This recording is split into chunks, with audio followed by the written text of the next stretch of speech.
G'day guys, how are we going? Well, the good old toasted sandwich maker, Jaffle iron, depends what you want to call it, they both do the same job. This is the one that I use when I'm out here in the bush, and this is my toasted sandwich maker, the one that I use at home. You're probably wondering, what have you even brought it for? No power points out here, nowhere to go plugging this in to go and use it. But the reason why I have brought it, because I'm going to tell you the flavours that are going to come out of this one, a good old one from home, can't even come close to matching it. So that's why I brought it, just to show you the example.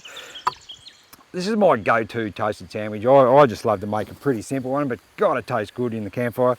Just some bread, pepper and salt, some butter, good old grated cheese, some ham, and a tomato I'm gonna chop up. And that's my pretty much go-to toasted sandwich I like to make while I'm out here in the bush. So I'm getting hungry just thinking about it. Let's get into it, I reckon. Okay, so we'll start with it. Just a couple of bits of bread. Best way to start with your toasted sandwich.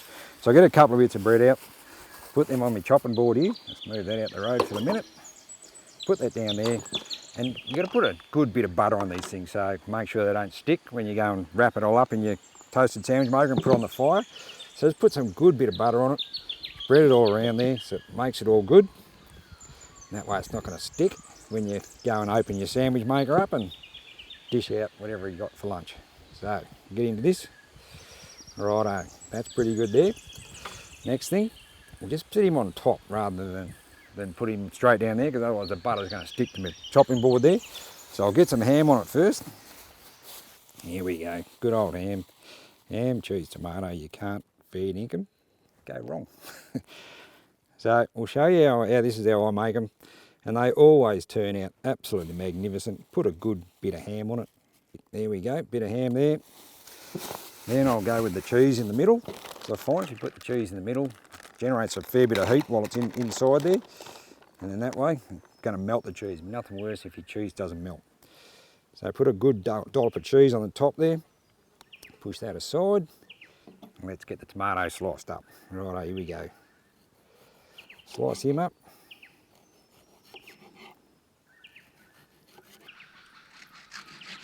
Couple more slices. Righto. Now for the tomato on the top. I'm going to put probably 3 pieces of tomato in this, even though I've got plenty. Look at that. And then I just like to put a little bit more ham on it, because good old ham, I like plenty of it. So put a little bit more on the top there like that. Now have a look at this for a toasted sandwich. Oh, taste him already. Here we go, bit of salt and pepper on the top. Bit of salt and pepper. Now we're ready to get him going. Righto, open your toasted sandwich maker up. Like so. Make sure you put the buttered side down. That way it's not going to stick when you go and open him up. Put the top on him, like that. Close him up. Oh, this is going to be so good. Here we go. Close him up like that. Put the latch on him. Now we're ready. Take him down the fire. Oh, I can't wait to get into this. Let's put him down there. This is a great fire for cooking on. Again, not too big, much flames, but there's a stack of heat coming out of that. Perfect for cooking up your toasted sandwich maker. So I'll just put him in the flames there like that, in the coals. Every couple of minutes I'll check him out and see how it's going, but these generally only take sort of 3 to 5 minutes and flip him over and job's done. But these are a magnificent meal.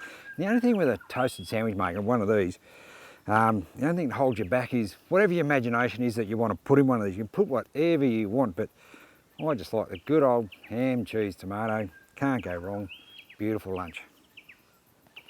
Right, let's give them a check. Now I find with these two, before you go and open them up, sometimes just give them a bit of a tap, and that helps to loosen it up, and so it's not sticking to the top, just in case it is sticking. So let's see how we go. Oh, have a look at that. That is magnificent for the first side. Righto, that's one side done. Let's get him back in and get the other side done. Sensational. Smells pretty good too, just for a good old ham, cheese, tomato. I tell you what, it smells all right. Just give this side a check and see how it's going. Bit of a tap. Flip him over. Oh no, a little bit longer yet, a couple more minutes, and that side will be done too. That'll be lunch. Magnificent.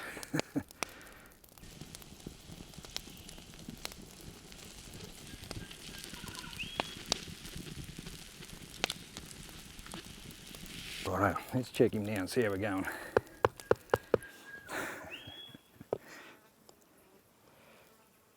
Oh, have a look at that. That is absolutely magnificent. Cooked beautifully on both sides. So now I'm just going to grab my knife. I don't know how you guys go with the square ones. I know you don't have to do this with the square ones because generally all inside, but I find the old round one, it just seems to seal it up. So, you know, all you're left with is just a beautiful sealed sandwich when it's finished. But look at that, you cut off all the burnt bits anyway. They go in there. Cut all that off. Look at that. Righto, we'll take him up the table here. Let's dish this up. I can't wait to get into it. Have a go at this. Look at this. Oh, look at that, just drop straight out. Have a look at that. Beautifully toasted, both sides, ham, cheese, tomato. Absolutely magnificent. How simple was that? And I can tell you now, that one there, it does a good job at home, but it's not going to taste anywhere near as good as this one. I'm going to pull up a chair and I'm going to get into my lunch. In the meantime, guys, I'm going to get into this beautiful place up here in the high country. Love it. Right, we'll see you guys on the next one. Over.